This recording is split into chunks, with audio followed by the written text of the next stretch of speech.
Yeah, that's on fire. That is on fire, everybody. I don't know why it's on fire. It's very on fire.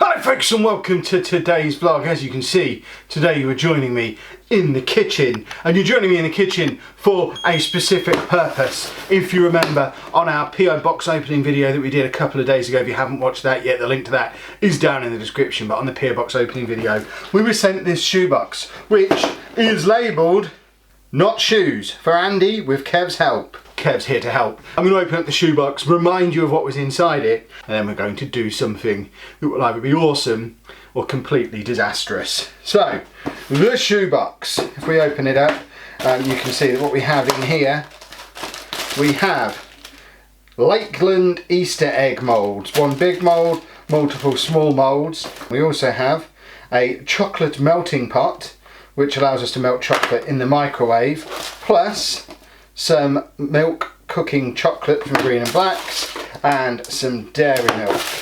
And now, without any instructions, I need to work out how to turn those four things into an Easter egg for Andy to eat. If you're not sure why it's important for us to make Andy Easter eggs in November, pretty much it's the only kind of chocolate that he'll eat. He just got a taste for them at Easter. You'll remember way back when that we were searching high and low across the country in various supermarkets trying to find some Easter eggs for him, because he got a real taste for them, and they were one of the big contributing factors towards him putting on weight this year, which in turn is massively important for helping him keep his immune system high as we go into winter, when traditionally he gets really poorly and he's ill for like 6 weeks, loses a lot of weight and has a really difficult start to the year. He struggles at school. So although this is going to be a little bit of fun making Easter eggs, it's also potentially hugely important for Andy. If it works and he eats them, he's going to be able to, we're going to be able to pour chocolate calories into him, which when he's on a diet that he's limited to mainly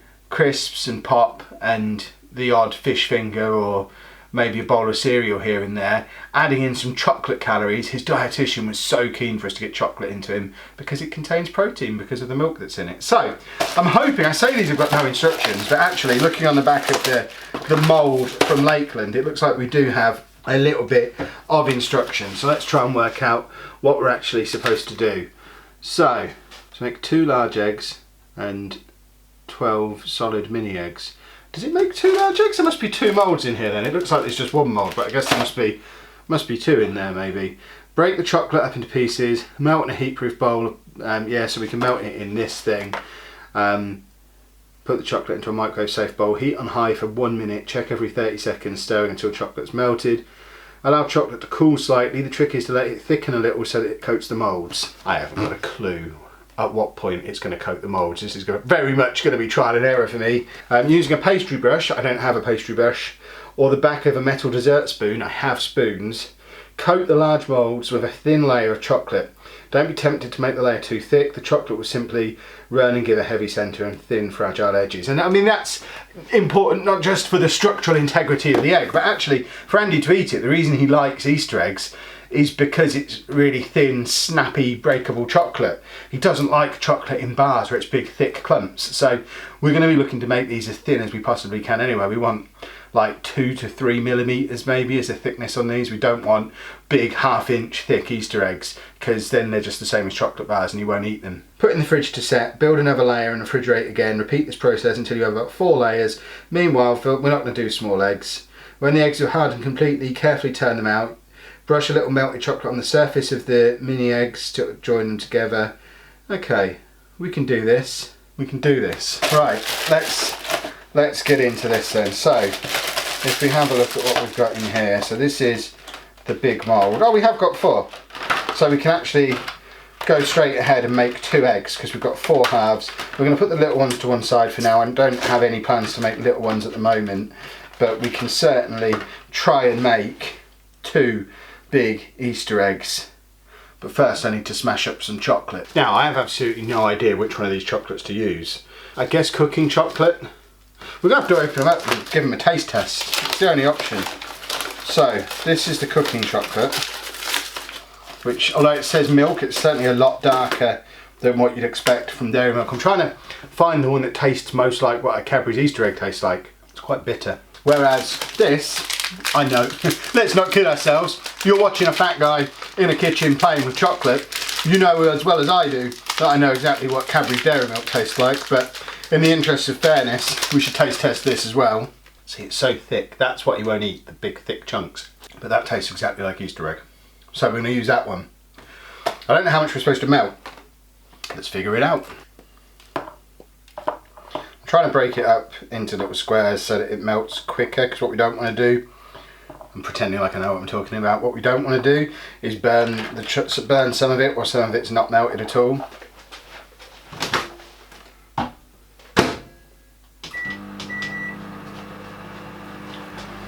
Microwave set for 1.5 minutes, and now we hope that there's no metal in there. I don't use a microwave very often. It's had about half of the time. I think I should probably just check to see how it's getting on. Yeah, that's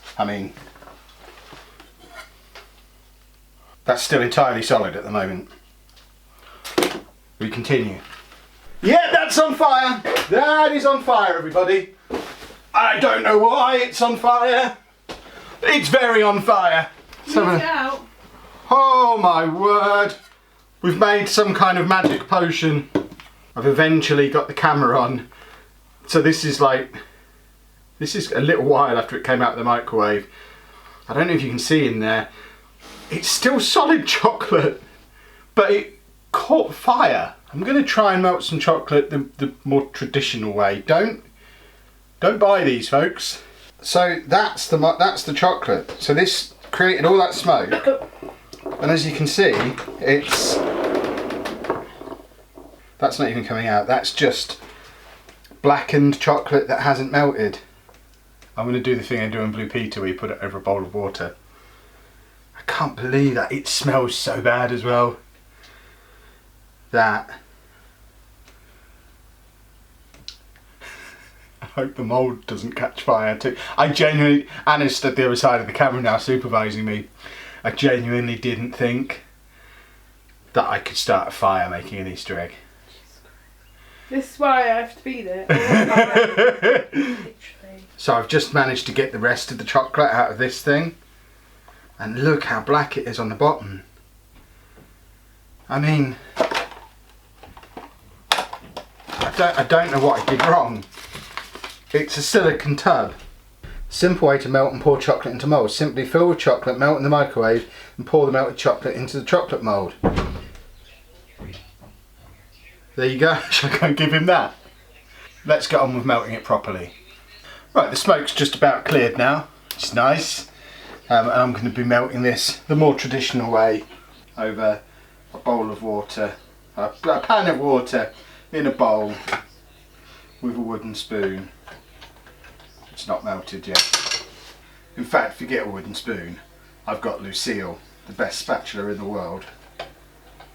Don't have any oven gloves, so I'm having to use a bath towel. Actually, I think it's a beach towel. Either way, I think it's probably time to invest in some oven gloves. I'm going to have to do this regularly. It smells so chocolatey, it's delicious. I've decided to just make one initially. I'm less likely to mess it up that way, is my theory. Right, chocolate melted.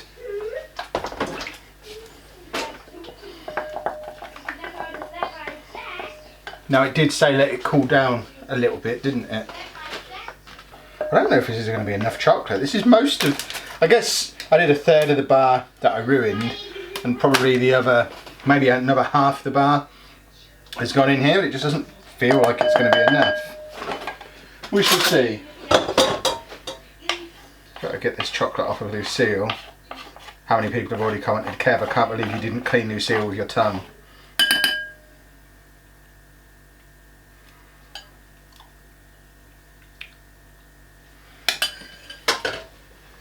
Right, hot! Let's do this.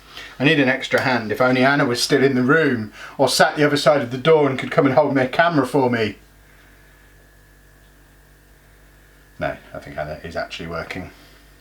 So, chocolate, mould, mess, Yes, just mess, not burn mark from the other thing. Right, so we're going to take some of this, put it in there, and then realistically I've got to put the camera down and kind of spread it around the way it told me to, and trying to be careful not to do too thick a layer, but at the same time actually cover the whole thing. But Andy's actually never going to see it as a complete egg. This is purely a process to make the chocolate thin enough so that it snaps. He's disgusted by Easter eggs in their complete form. We have to smash them up in a different room to him. So as long as it's vaguely Easter eggy, it doesn't actually matter if it's perfect. It doesn't actually matter if it goes together, if the two halves go together, or if we end up with enough chocolate to make 3 halves or maybe only 1. So I've got the first layer done. I'm going to put that to one side and do the other half. I think I'm probably going to have to melt some more chocolate. I'm getting all chocolatey. Right, there's enough in there to fill a third one, so I think I'm going to do that and then melt some more chocolate. So we're going to end up with 3 halves, which at least it means we've got one to go on. This is how they do it on Bake Off. They always make more than they need. It'll be fine. So there we have our 3 halves of Easter egg. I don't know if I've done that too thick. I guess we'll find out by whether he eats it or not. But I think I'm now going to have to do a mix of the leftover of the dairy milk and a whole bunch of cooking chocolate and kind of mix it together to do another layer in each, because there are some little gaps where you can kind of see daylight through it, which again probably isn't the worst thing in the world because he's going to see them smashed up anyway. But just for my own proof that I'm not an idiot, I want to, at least the very first time we do this, have it loosely resemble an Easter egg. Just trying to remove any evidence that I licked the spoon before Anna comes in. I think we're good. Meanwhile, back over at the disgusting pile, I mean, that's just disgusting. Right, second batch of chocolate melted. There's your proof that is a second batch of chocolate. Also your proof that we've used up almost all of the chocolate that our mystery benefactor sent us. So I think I need to perfect the method if this is something that we're going to be doing going forward. Also, the microwave has just about stopped smoking now, which is always a good thing. The eggs are close to hardening. They certainly feel firm underneath, but they are still a little bit sticky to the touch. So in the interest of leaving that to cool a little, we'll just leave it maybe a minute or so and then get in there with another layer. And I think I'm just going to stop at 2 layers because I haven't got any more chocolate, so I have to. You can see that there are just a few gaps that need filling in, so I need to focus on filling in the gaps if I'm going to have an actual Easter egg looking Easter egg for my thumbnail, which of course is the main priority of what we're doing here. Kev needs a thumbnail. If Andy eats them, that's an excellent side benefit. By the way, everybody, thanks for the support. I've just tweeted out, new milestone achieved, just accidentally started a fire recording a video, and there's lots of fire memes, lots of people laughing. One person asked if we were okay. Thanks, guys. Right, I think these have had long enough now, so let's get another layer on and try and fill in those gaps so we don't have any air showing. That is our priority now. Also, trying not to throw chocolate over the entire kitchen because Anna will kill me right in the face if this entire kitchen is covered in chocolate next time she comes in here. I'm also trying to smooth it so it looks a little bit like a real Easter egg. As my mum would have put it, I want it to look like a real man's done it, which used to be what she said to my dad. If he did a particularly good job of something, she would say, oh, it looks just like a real man's done it. I want these Easter eggs to look like a real man did them. Oh, this one wasn't dry enough and I've actually ended up scraping off the chocolate that was already in there. Don't let it dry though, Kev. Just pile on the chocolate. We'll be fine. These are going to be like 4-inch thick Easter eggs. I'm going to love them. Andy probably not so much. I keep turning it over and looking at the other side, looking for the lights making it through, so that I can try and make them so that the light doesn't go through. So that one now looks completely solid from that side. I'm just going to keep kind of working the chocolate around. It looks quite smooth on the inside as well. That looks like, that one does look a little bit like a real man did it. This one, you can see there's still some bits of light peeking through, so we're going to slap some more in here. We want to make them watertight. I want to be able to take a bath in these eggs when I'm done. There's quite a lot of chocolate pooling in the bottom of this one. I think this one is a disaster. This is the one where the first layer wasn't really cooled properly. I now see the benefit in following the instructions. Something I've never really been a big fan of. Me and Anna assembled some furniture earlier today, and she was very frustrated at the end to find I'd missed out a whole load of parts that I didn't think were necessary. There you go, that one's looking good as well. That one already looks pretty good. I think I'm just going to leave those to dry. I've got quite a lot of chocolate left over, so I may as well just do the fourth one. This one is going to be a disaster because it's probably just going to be a one layer job. But we'll do the best we can in the circumstances that we've got. And then it's a case of getting all these in the fridge to set, and then see if we can turn them into anything resembling an Easter egg. And then of course they get judged by the egg master in the other room once they're completely cooled down, and we'll see the acid test is he willing to eat them. Because if Andy eats them, it doesn't matter how terrible they look, how much hassle it is. If it's a way to get chocolate into him on a regular basis, which the dietitian set as a target, then it is completely worth doing. Right, the eggs have been in the fridge for about 25 minutes. It's now managed to get dark outside, so I'm losing any kind of useful light that I had. But now it's all about maybe a clean board that hasn't had chocolate ruining it. Now it becomes about whether or not we can get these out of the mould without shattering them. Because I don't know if the chocolate's thick enough. I mean, if they do shatter, it's not a disaster. Andy will eat them shattered. But obviously I want to have at least one that looks a little bit like an egg. But they are completely stuck. That's just bending. I think they're too thin. If we have a look. They look good like that. But where I tried to peel it away on that corner, it's so thin there. And they're all very thin. Perhaps it needed a couple more layers. I don't have any more chocolate, so I'm not going to do any more layers tonight. We're going to just get one out, smashed up, in whatever condition it comes out, and give that to Andy and see what he thinks. It's crumbling. It's just so thin. I also don't know if it's completely dry actually, because bits of that are still melted. So I'm going to put the other three back in the fridge. Leave them in there for a little while longer. It's totally bent the mould out of shape, forcing them out as well. But, I mean, these bits, that looks like Easter egg. I'm going to put that in a bowl and see what Andy thinks of it. Andy, What's that good? do you want some Easter egg? Yeah, and put that over there. Oh, no, stop. Okay. Well, he didn't completely reject it, which I guess is a positive, but he didn't start eating it either. We'll keep an eye on him for the rest of the evening. If he does eat any more of it, future Kev will drop that little bit of footage in here.